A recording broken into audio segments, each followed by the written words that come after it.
Seperempat jam nanti yang menghisap Gus Kausar berapa Gus? 10 menit. 10 menit. Begini, sebetulnya saya membela semua umat Islam itu ahlul jannah. Karena saya ini ibarat marketing. Kalau orang Kristiani itu kan setiap orang mati sudah tenang bersama Bapak di surga. Jadi kampanye itu menarik sekali. Sementara kita sudah kiai, sudah imam masjid, sudah ulama, masih saja dikhawatirkan su'ul khotimah. Ini kalau kampanye ini tidak imbang, ini nanti saya takut kalah. Makanya saya bilang pokoknya semua orang mukmin itu ahlul jannah. Karena memang asli hadisnya seperti itu, mangqala la ilaha illallah dakhalal jannah. Bahwa kemudian ada beberapa kiai yang mungkin wataknya itu pesimis, kemudian bikin sekian aturan-aturan yang sebetulnya itu cerminan dari pesimisnya. Terus akan-akan masuk surga itu susahnya bukan main. Nah itu saya tidak setuju karena tadi pasti kalah dengan kampanye sebelah yang setiap orang mati dibilang sudah tenang bersama Bapak apa? Di surga. Jadi ini penting. Terus kedua saya bilang agama ini sudah begitu baik. Masa kunci surga sudah dibocorkan miftahul jannah la ilaha illallah. Masa sudah pegang kuncinya nggak jadi masuk surga itu kan aneh.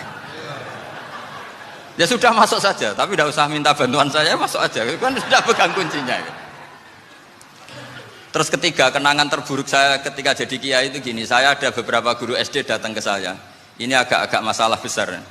Gus boleh enggak buka ujian nasional yang masih disegel? Semua guru bilang enggak boleh, itu kriminal kan. Ada satu guru yang bikin analogi agak kacau. Boleh saja. Wong ujian di kuburan saja dibocorkan para kiai enggak apa-apa. Itu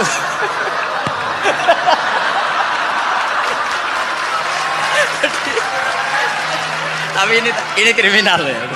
Perhatian kepada kiai, nggak boleh memukul pemateri.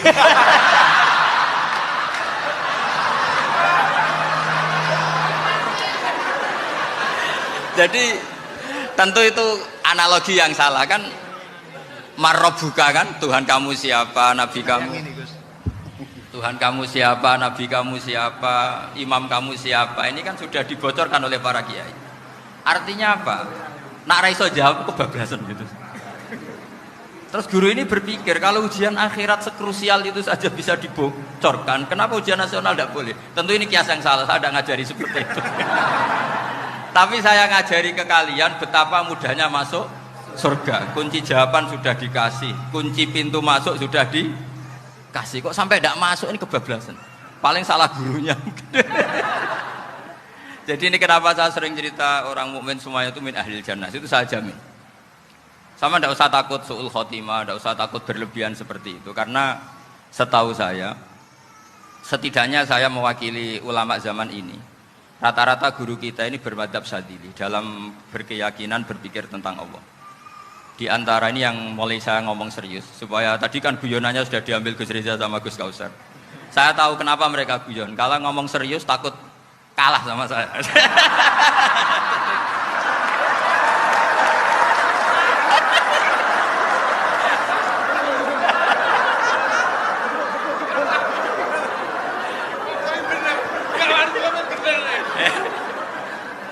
Karena saya ini sudah terkenal pemikir serius, jadi artinya itu satu kepintaran mengalihkan.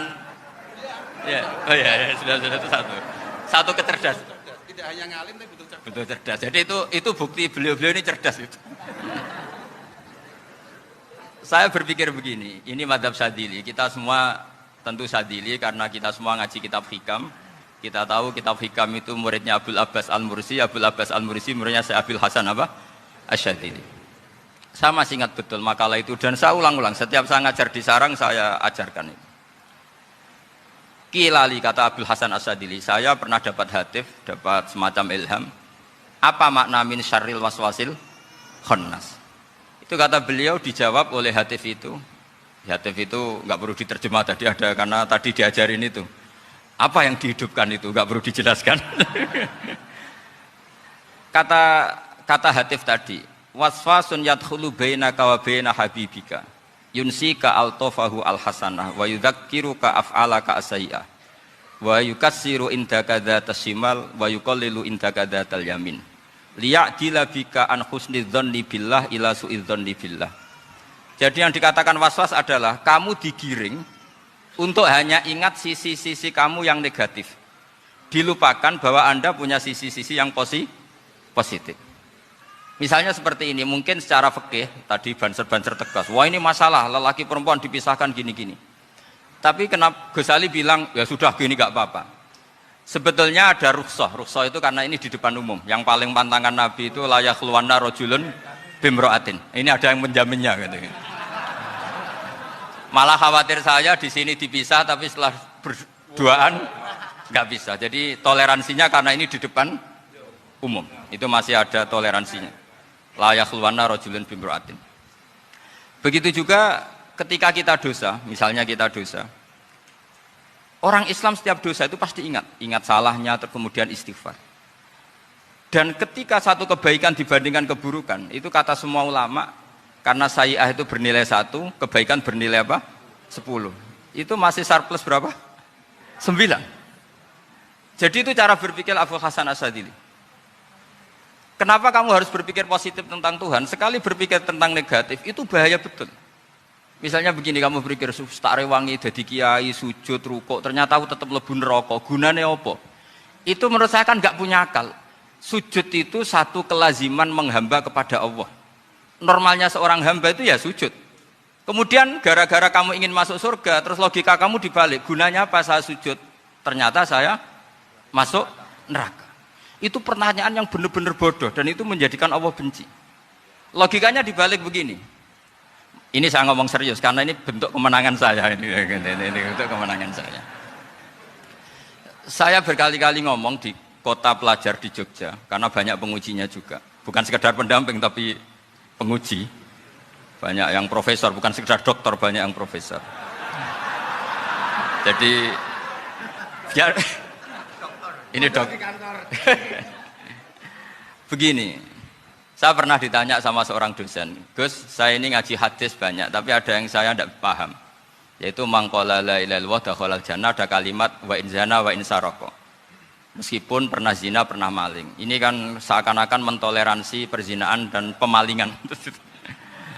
Terus saya bilang, oh makna hadis itu seperti ini. Jadi kebenaran absolut, kebenaran yang mutlak itu tidak akan terganggu oleh status perilaku seseorang. Saya berkali-kali memberi contoh. Orang yang ditangkap KPK akan bilang 1 tambah 1 2. KPK-nya juga bilang 2. Rivalitas dalam politik, Pak Prabowo ya bilang 2, Pak Jokowi juga bilang 2. Orang yang zaniyah, yang lonte pun akan bilang 2. Muftinya juga bilang 2. Ketua MUI-nya juga bilang 2. Artinya gini, kebenaran yang absolut adalah kebenaran yang siapapun akan meyakini seperti itu. Seperti 1 ditambah 1 2. Kamu punya musuh bilang 2. Kalau ibu-ibu ini punya maru ya marunya bilang 2 tadi tambah mama. Enggak tahu saya terjemahnya apa tadi. Nah, kebenaran yang absolut itu kebenaran yang siapapun pasti mengakui. Dan uniknya begini, saya pernah ngaji acara himmah, acara pondok sarang di Demak. Kalau kamu bilang 1 ditambah 1 menjadi 2, untuk mengatakan 2 itu kamu butuh hadiah enggak? Mereka semua jawab enggak. Kita semua enjoy saja mengatakan tembok itu putih. Kenapa? Karena memang putih. Kita mengatakan 1 tambah 1 2 karena memang kita tanpa presentasi dapat hadiah, dapat penghormatan. Kenapa untuk mengatakan Allah itu Tuhan kita butuh surga? Memangnya kalau tidak ada surga Allah tidak jadi Tuhan? Ini problem orang soleh-soleh yang terlalu pesimis. Makanya nanti orang-orang soleh itu masuk surganya berat. Tapi kalau orang alim lebih gampang kira-kira seperti itu. Iya, karena kan imannya lebih bagus. Dalam hadis qudsi, Allah ini yang dibuli orang-orang soleh. Laulam akhluk jannatan wala naron alam akun ahlan an uto'ah. Dalam hadis qudsi itu. Kalau saja saya tidak menciptakan surga dan neraka, apa saya tidak jadi Tuhan yang perlu ditaati? Apa kalau kamu tidak saya kasih uang 1 juta terus bilang 1 tambah 1 11? Enggak kan? Tetap bilang berapa? 2. Kalau kebenaran absolut yang 1 tambah 1 kamu bilang 2 meskipun tanpa mendapat hadiah. Kenapa untuk bilang Allah Tuhan kamu butuh hadiah surga? Itu kan serai ikhlas belas. Makanya saya terus mengajarkan ikhlas. Ikhlas itu bisa dilatih dengan akal, dengan pikiran, bil ilmi lah. Harus dilatih. Nah di sini ini momen atau makna yang mestinya harus difahami wa inzana bahwa kalimat ini sah meskipun dilafadzkan seorang yang pernah zina. Sama seperti 1 tambah 1 2 sah, diucapkan siapa saja sah. Dan siapapun akan mengucapkan itu secara ikhlas. Ini penting saya utarakan. Sehingga setelah ada firqah-firqah takfiri yang mengatakan orang megang keris itu syirik, ke kuburan syirik, ini syirik. Itu salah besar. Salahnya adalah tadi kalimat-kalimat atau kebenaran-kebenaran absolut ini sudah jadi sibghatullah man ahsanu minallahi sibghah. Kalimat ini begitu absolut di hatinya orang mukmin. Sehingga ketika terganggu oleh hal-hal yang adat istiadat kayak pegang keris, kayak apa, ini tidak mengganggu. Tetap kualitas iman ini di atas keyakinan adat membawa apa keris. Kalau orang membawa keris menjadi syirik karena percaya sama makhluk. Orang misalnya kejawen kalau nggak bawa keris nggak nyaman. Orang kota itu kalau nggak bawa ATM juga nggak nyaman. Itu tidak dihukumi syirik. Kamu pergi lupa bawa HP nyaman enggak? Enggak, kenapa enggak dihukumi syirik?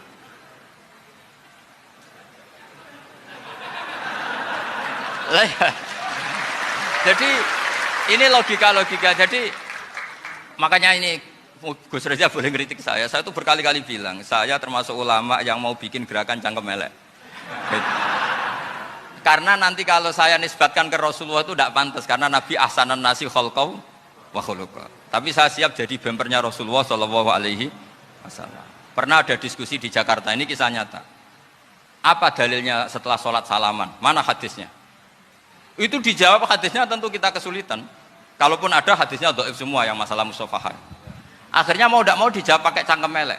Boleh enggak kamu setelah salam nyalain HP yang off? Boleh. Boleh enggak ke kamar mandi? Boleh. Oh berarti kencing boleh, nyalain HP boleh, yang enggak boleh itu ingat Allah.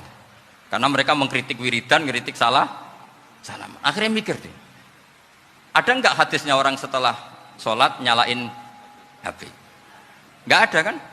Tapi mereka nyalain HP enggak hambatan, tapi untuk salaman masalah kan. Ke kamar mandi boleh, tapi untuk wiridan enggak boleh. Akhirnya mereka sadar, oh iya. Lama-lama dibisi gini yang kelompok itu. Kamu itu korban aliran supaya kamu enggak ingat Allah, ingatnya HP-nya.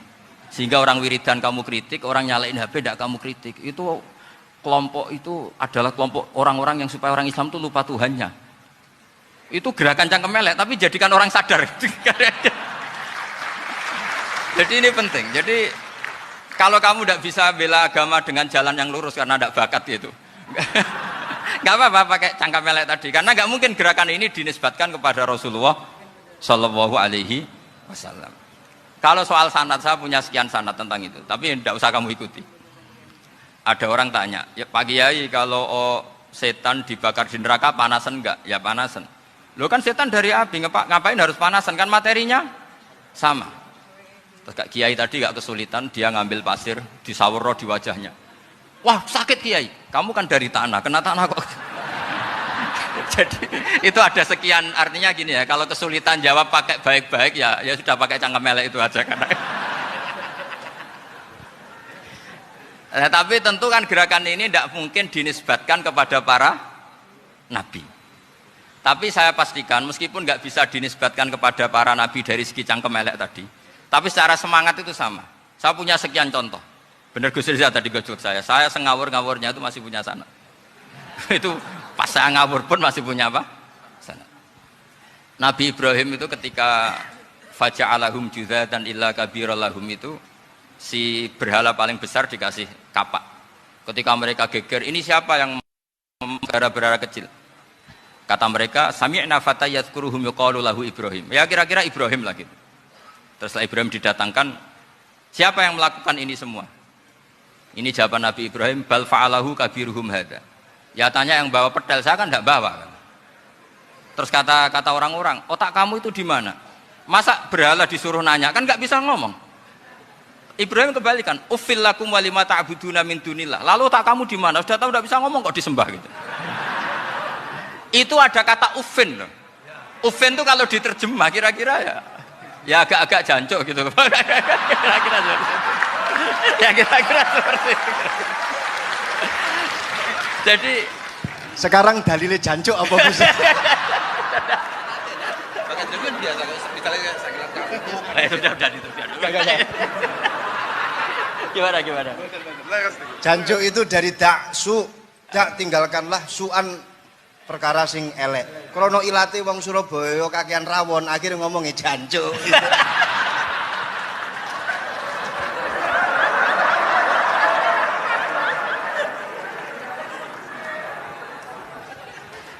Jadi mulai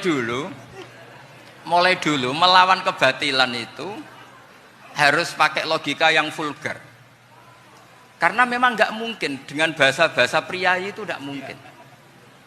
Dan ini penting saya utarakan. Nah, kalau nanti nggak mungkin dinisbatkan kepada Rasul karena Nabi adalah ahsanan nasi khalqa wa khuluqa, kita yang ngambil alih saja. Gus Reza, saya, Gus Hasan ini cara cangkem elek kan pantas. Luas. Selain bakat ya sudah natural. Karena memang itu cara kita menjelaskan kebenaran. Saya ulang lagi, itu cara kita menjelaskan apa? Kebenaran. Mau tidak mau. Saya pernah ditanya sama seseorang, Gus, beberapa nabi itu kan poligami. Poligami itu bukti hiperseks. Karena yang tanya itu orang nasionalis yang nggak pati senang Islam. Terus tak balik tanya, perempuan itu makhluk lemah enggak? Ya lemah. Kalau nolong lama satu itu gimana? Ya baik. Kenapa nolong dua jadi tidak baik? Harusnya kalau nolong tiga tidak baik. Tapi saya tidak dukung poligami. Ini cerita saya. Setidaknya mereka jadi ingat. Saya itu pernah ditanya agak-agak orang ateis. Dia benci Islam tapi neliti Islam. Pertanyaan kedua, kenapa dalam perang itu seakan-akan Nabi itu perampok? Hartanya orang kafir disita kemudian menjadi ghanimah. Itu kan kayak ngerampok. Terus saya tanya gini, kalau ada penjahat ke rumah kamu kemudian pakai senjata api, setelah kamu ringkus, itu senjata api kamu kembalikan apa kamu sita? Oh ya saya sita, kalau tak kembalikan dipakai ngerampok lagi. Ya sama seperti itu, kalau kekuatan mereka dikembalikan akan dipakai kekuatan mereka lagi. Jadi ya lagi-lagi ini kemenangan orang serius. Karena nanti guyonnya sudah dintekno sama Gus Safa sama Gus Riza. Nah, kenapa saya ngajar begitu rileks, begitu santai? Karena pikiran saya sederhana. Fa innal uqula muttarratun ila qabilil haq. Akal sehat pasti dipaksa menerima apa? Kebenaran. Sehingga kebenaran itu tidak usah kamu ngomongkan secara serius, secara tidak perlu. Kebenaran itu mudah diterima. Saya itu pernah ngaji berkali-kali di Jogja di mana-mana sampai ada buku seorang dokter nulis tesisnya itu bangga lagi menjadi muslim setelah ngaji saya itu. Karena saya menerangkan itu ringan. Orang Islam itu harus mencintai Allah. Ciri utama cinta itu tidak tegang, rileks. Saya bilang begini, kalau kamu pernah 1 tahun digratisi orang rumah, makanan, kamu kira-kira itu mudah nggak mencintai orang yang berjasa sama kamu minjemin rumah dan kasih makan gratis? Mudah kan? Apalagi kita ini mudah mencintai orang yang minjemin mobil 1 tahun, ngasih rumah 1 tahun, apalagi selamanya. Kenapa kita tidak mudah mencintai Allah yang memberi kita bumi, air, oksigen, semuanya kita dikasih Allah?